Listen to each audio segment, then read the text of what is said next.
Oh, I like the weather here. It's not too hot in the summertime. The fishing's tremendous. You don't have to go far to get onto the big ones. I like to get away into Tasmania's mountains. It's quiet. None of the recreations you get in larger cities. Good schooling for my kids. No overcrowded classrooms here. People live in Tasmania for many reasons. I hope we'll be able to show you all the advantages. And if you're an investor, I think we'll be able to convince you that Tasmania has a lot to offer. Quality of life is something we hear a lot about these days. It means different things to different people. Kim Boyer is advisor to the government on women's affairs. Kim, what does it mean to you? Quality of life must be the opportunity for people to choose the lifestyle that they want. I see this as being terribly important in Tasmania for families, for friends, and for individuals to be able to choose the sort of lifestyle that they want and have the opportunities to choose that lifestyle. Tasmania's been regarded as different from the rest of Australia, and I think that this is probably true. It's almost a cliche to say so. Probably part of this is the reason that we're an island, and we see ourselves as a Tasmanian community rather than part of a general Australian community. One of the obvious advantages of living in Tasmania is that you're so close to the magnificent national parks. Here in the southwest corner of the state is one of the world's last great temperate wilderness areas. It's been the subject of a report to the United Nations on preserving the area for all time. The centres of population are relatively small, and consequently you won't find large, sprawling suburbs. Hobart is typical. Most people live close to their work, and the mountains and the sea are never very far away. Shopping in Hobart is a pretty leisurely affair, with none of the bustle you get in larger cities.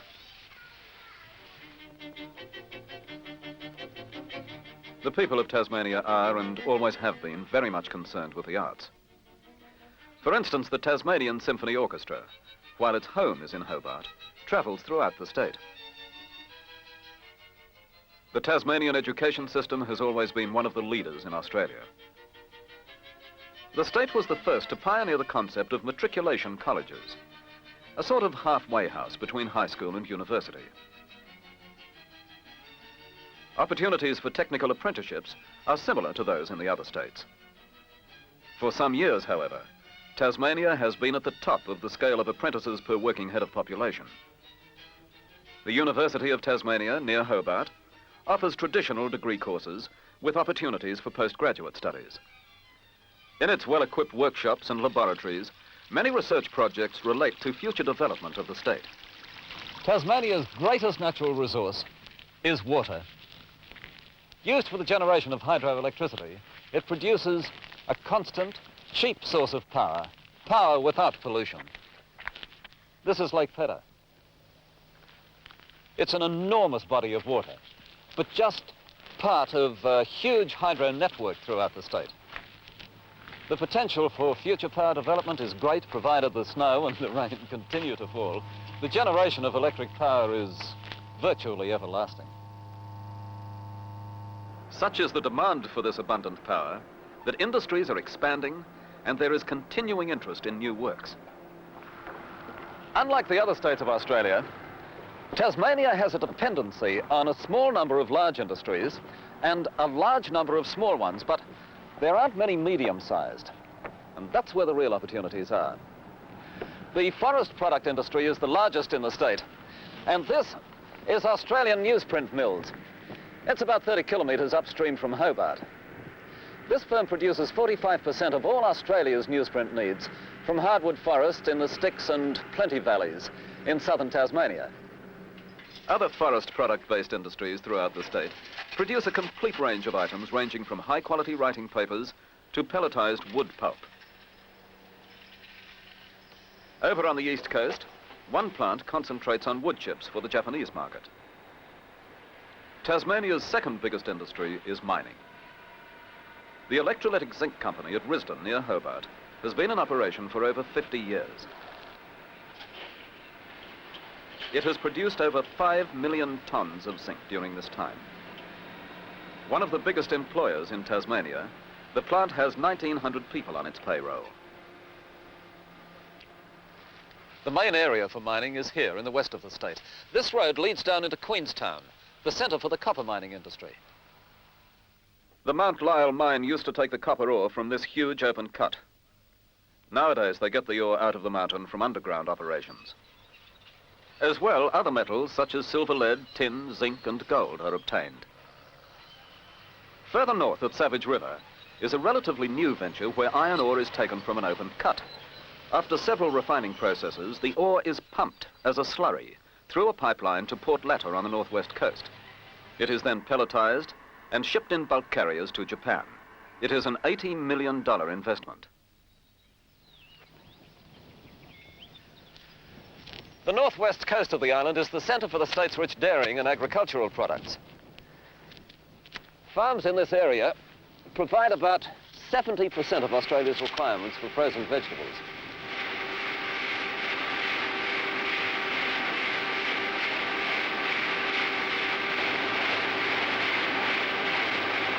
To process the product, there are 3 major combines based in Tasmania. There is General Jones, that's a combination of IXL and General Foods. There's the New Zealand-based firm Watty Picked. And here, at Ulverston, the Edgells Group. This factory at the moment is packaging French fries for shipment to all parts of Australia. Tasmania has many success stories. At Georgetown in the north, there's a plastics factory, Super Vyhnalek Products. And I think it's significant that they commenced operations right at the height of the recent recession. They make woven plastic matting for use in the home and vinyl duckboard for industrial and commercial use. John Much, why did you come to Tasmania? There's so many reasons why we came to Tasmania, all of which, or virtually all, have proved to be correct.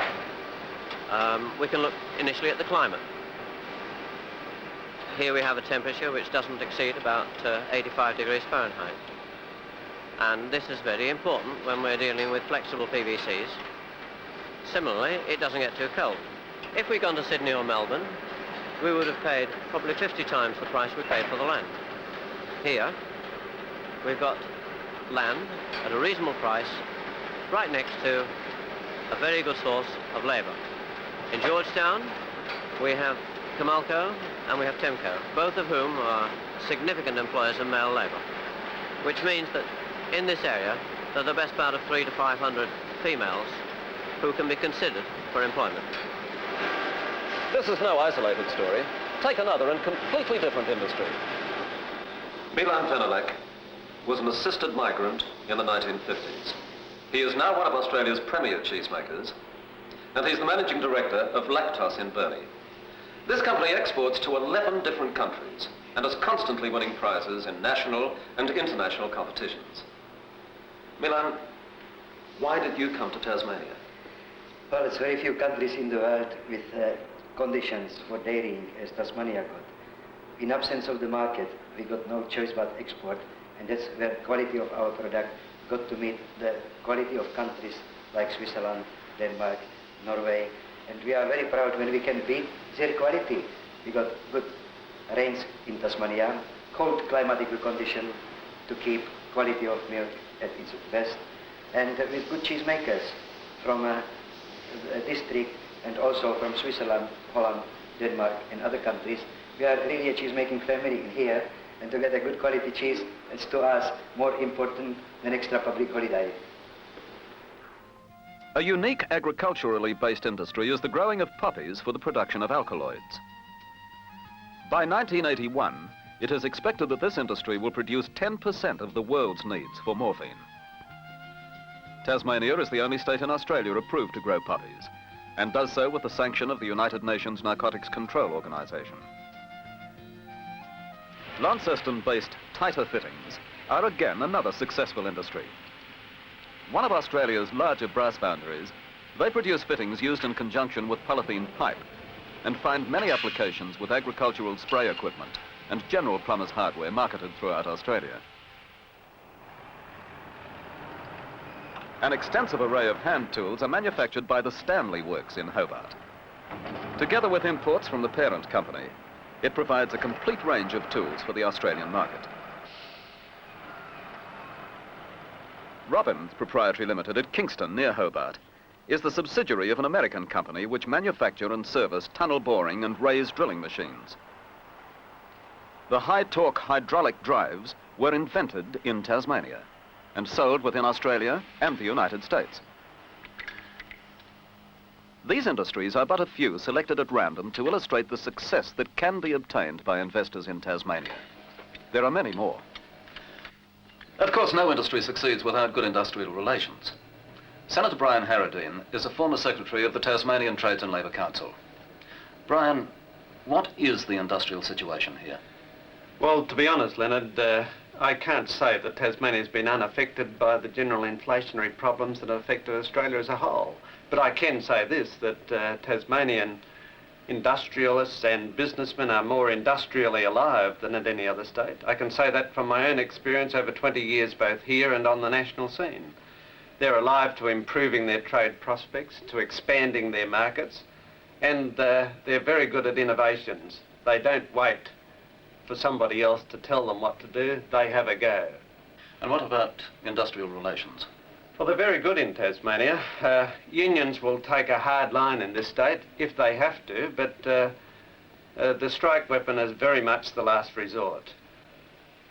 Without a doubt, Tasmania has the best industrial relations of any state of the Commonwealth. The record shows this. Tasmania has less than half the national average of working days lost per civilian employee through industrial disputes.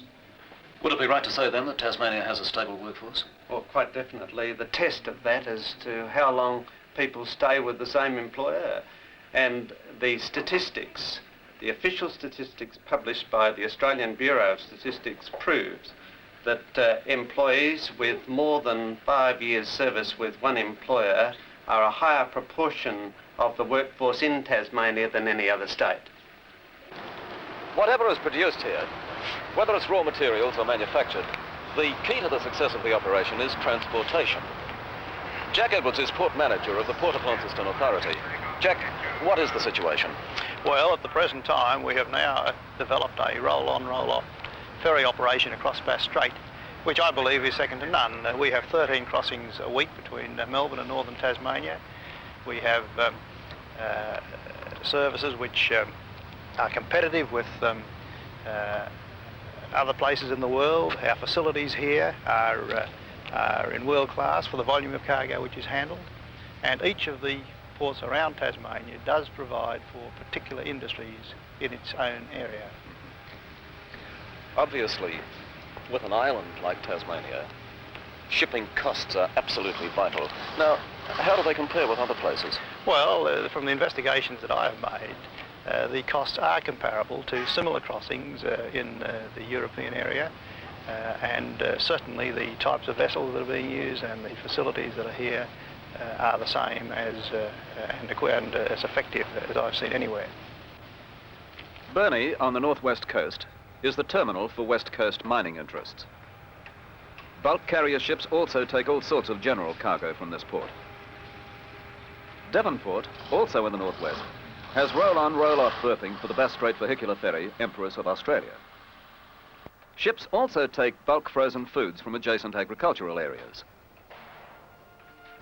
The Port of Launceston actually includes the whole Tamar River.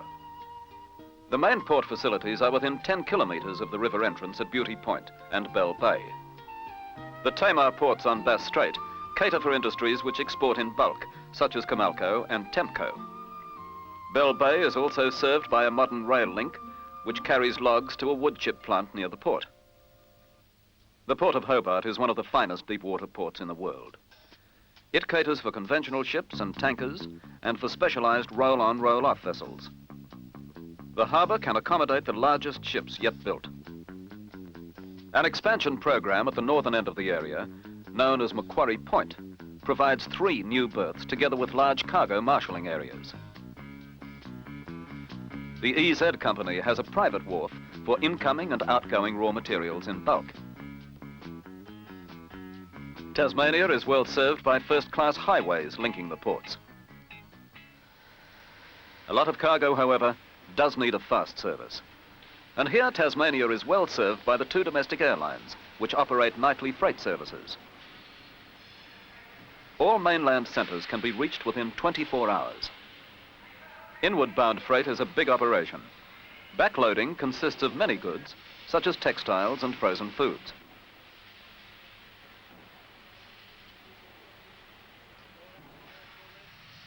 Passenger services are well catered for, with many flights each day.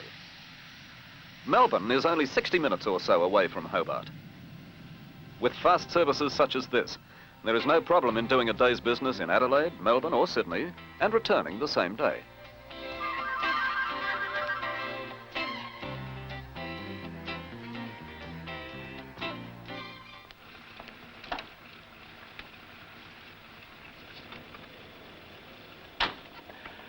The man who knows the situation better than anyone is Mr. Peter Sinclair. He's the head of the Tasmanian Directorate of Industrial Development and Trade. Peter, how do you see it? The day and age of us sitting here and waiting for things to happen is now past. We've got to get out and sell and market this state. I see no difference in marketing this state from marketing any other product. Tasmania has everything for the businessman. Guaranteed constant power, available facilities, and a stable workforce.